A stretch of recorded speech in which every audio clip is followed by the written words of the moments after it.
Hi everybody, welcome back to another episode of my Dungeon Boss campaign series. Today we are wrapping up chapter 16. We're going to be doing dungeons 6 through 10, which will culminate with our fight against Sulfurious, which is the red dragon. He is also the basically the second to last major boss in the game, up before the root of all evil.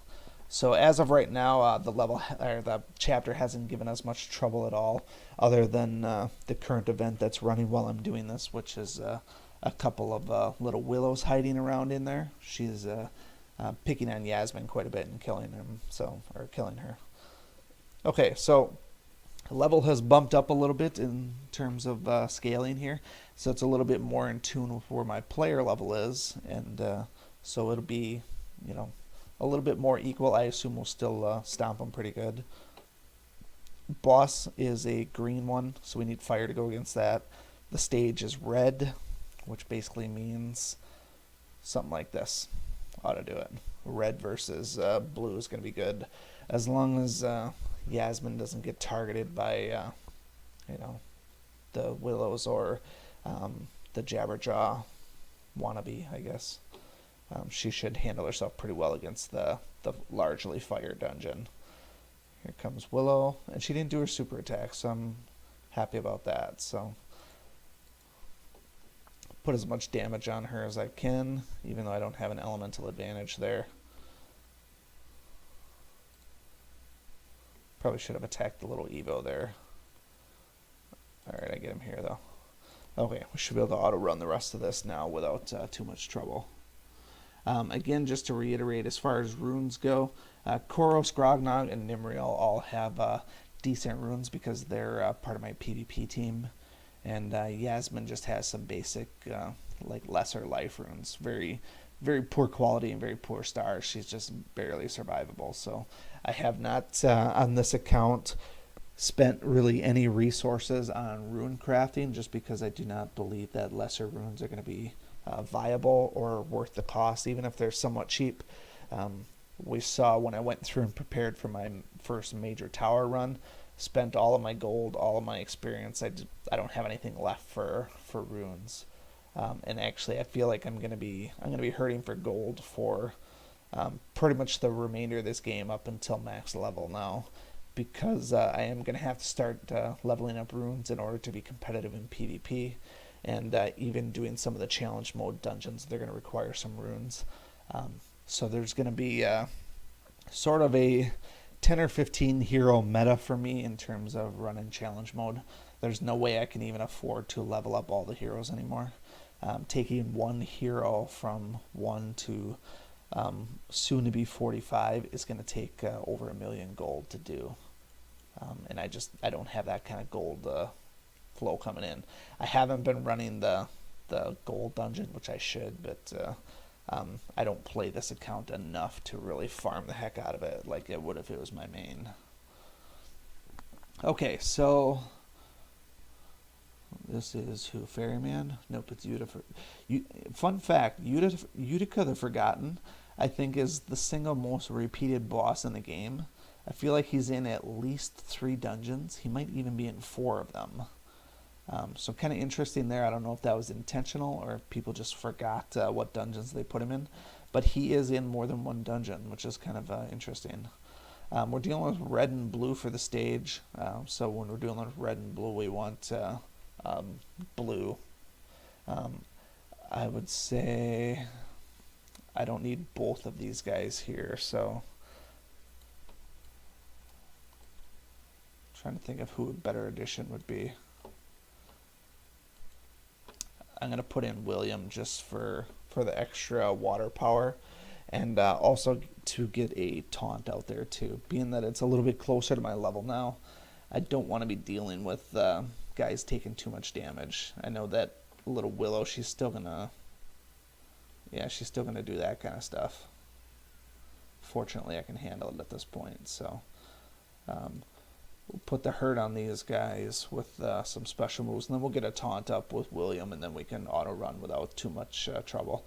It would have been nice to get by this first room without a little Willow here, just that I could have taunted, but that's okay.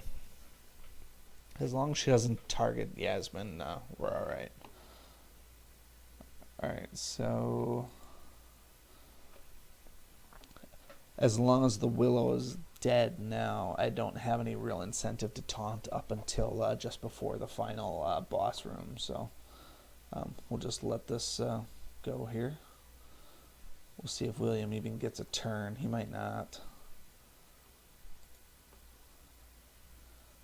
He should, actually. Surprised Yasmin even killed him. Usually her attack isn't high even with the Pwn undead. Alright, this is what I want though. And now he's not going to kill him though. William's not that tough. Alright, so we should be safe here from pretty much anything that would happen because we have the taunt up. So, not worried here. I am going to put as much damage on Utica as I can. Fortunately, he's not as tough as some of his brethren. There's another one called the Ferryman. I think he's a lot tougher. Either that or I'm remembering it incorrectly. But there's at least one of these blue Brahm guys that is a lot tougher than this. Like, does not take a lot of damage. Whether it be from thick skin or something. But this looks like it's going to be a pretty easy win. Grognard double taps him. Yes, there we go. So we'll just auto this and finish it up.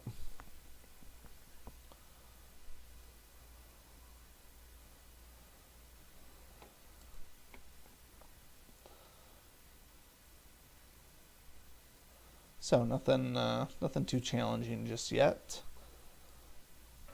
As far as what I thought about possible bosses, but all right, Scorching Runes. These guys here, Stonefist, Ascetic. These guys here are generally pretty tough. There's a couple of these guys that are major pain that can dish out a ton of damage. Based on the level here, blue and red are going to be the ones to go with again. Same basic spot here. I don't need a taunter, so I'm going to bring Koros back just so that I have extra damage against that green boss. That's going to be the big thing here. And that's a short one, so I will just auto run it. May not seem very exciting, but I know a lot of you don't find the campaign series very exciting anyways, but I'm going to keep recording them. It's almost done.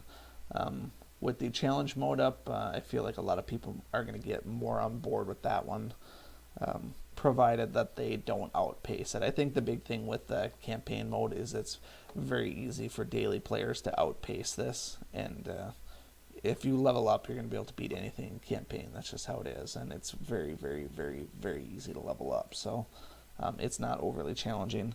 Maybe once we get down to the final chapter and people are having difficulty beating the root of all evil, but I don't even think that will be that tough once you get high enough.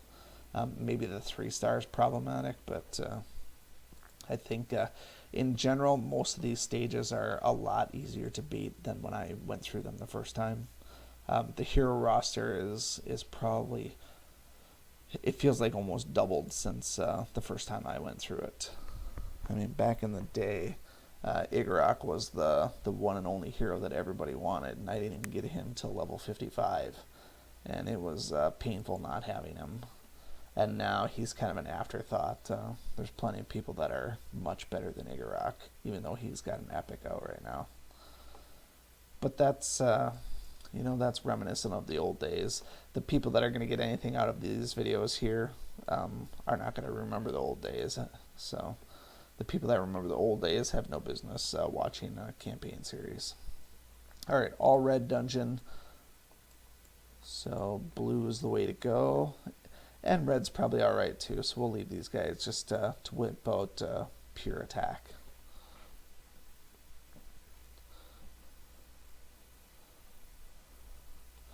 So as we're not quite there, but I've also put a couple of feelers out there. I did make a post on the forum not long ago. I'm always looking for content in terms of what people would like to see. I have gotten some suggestions via email.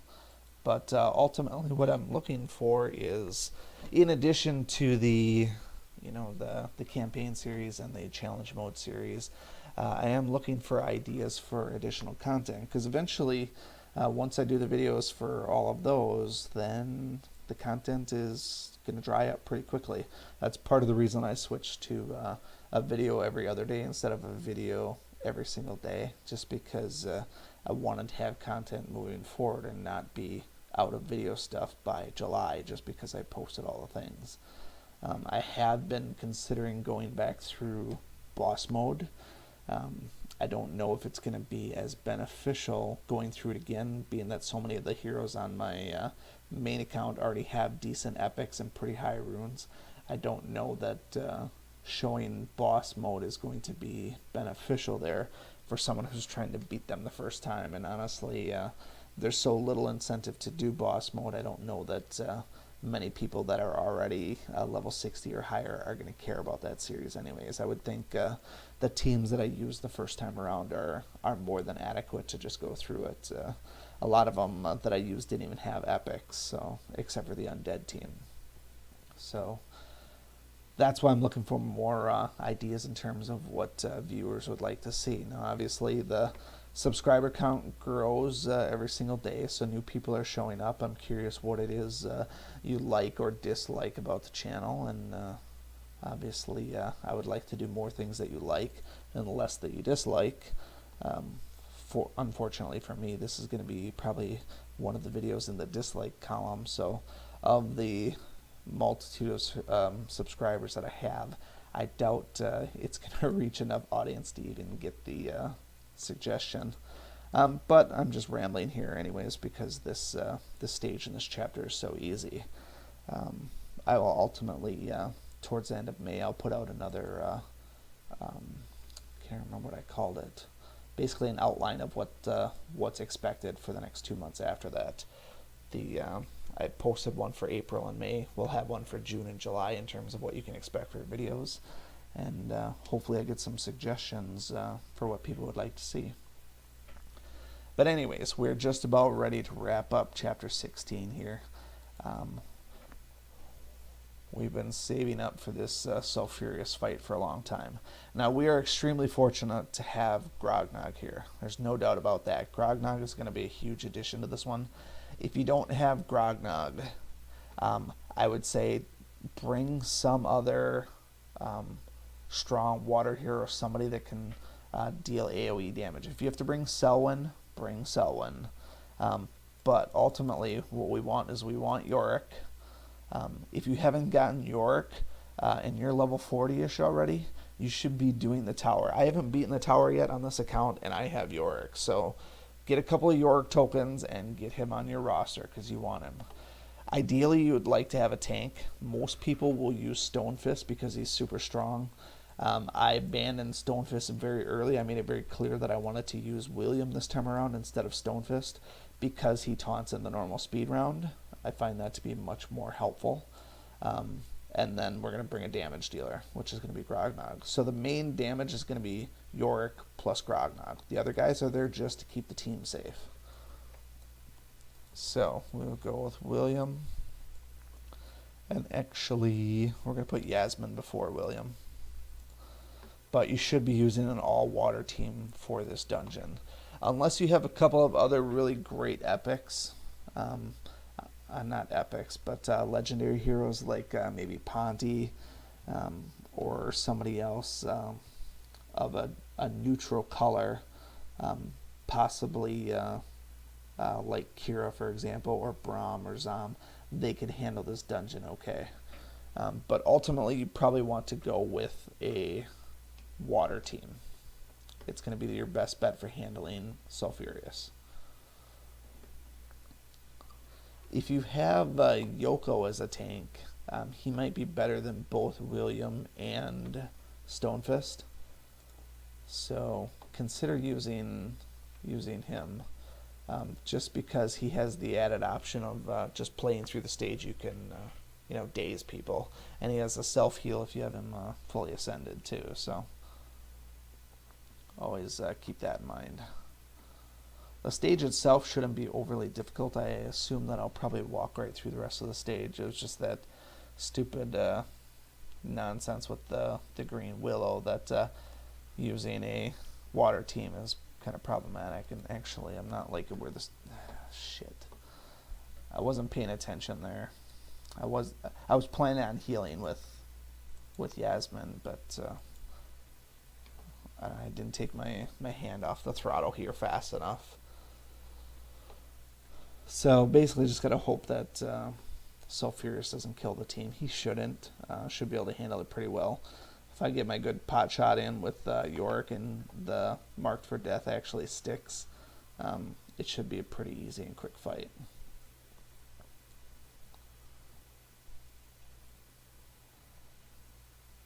Trying to just heal with the passive so I can save skills, being that I didn't bring any energy potions. Alright, so obviously Sulfurious is much more difficult in challenge mode than he is here. The team isn't really going to change much though. You want to bring Yorick and you want to bring a water team. If you have a great water team like Valken and Igorok and stuff, you can just straight up brute force him, probably with no healer even needed. But basically, Marked for Death, it kind of lives and dies with that. So notice that took out almost everything there. So I assume that he's going to die very, very quickly. I don't think he's a beast. Nope, he's not a beast. I thought maybe William would do more damage, but he did not. Grognog, though, yeah, he is way better than any of the other guys. So you cannot underestimate the value of Yorick's Mark for Death. When it comes to challenge mode, you're going to want Yorick around for a lot of bosses. And usually what that means is bring him along as a friend hero, but if you have to add him to your team, add him to your team. He makes quick work of almost all boss fights, with the exception of a few who are highly resistant to the Mark for Death or are just flat out immune to it. But anyways, that's going to wrap up Chapter 16. If we look at Chapter 17, it's kind of the home stretch going into the last few dungeons here, which will culminate with the Root of All Evil. Level requirement or recommended is 46, so it's scaling faster than what it had been. When we started Chapter 16, it was level 40, and now it's saying 46. So we might actually get to the point where some of these are going to be outpacing us a little bit. And actually, this stage here is a beast if you don't have decent armor, because all of these fast assassins, they will hurt you pretty badly. So we'll leave that for next time. Until then, we'll see you again. Thank you so much for watching this video and supporting my channel. If you like this video, please show your continued support by hitting that like button, and be sure to check out both my YouTube channels for new content all the time. And always remember, peace is a lie, there's only passion. We'll see you next time.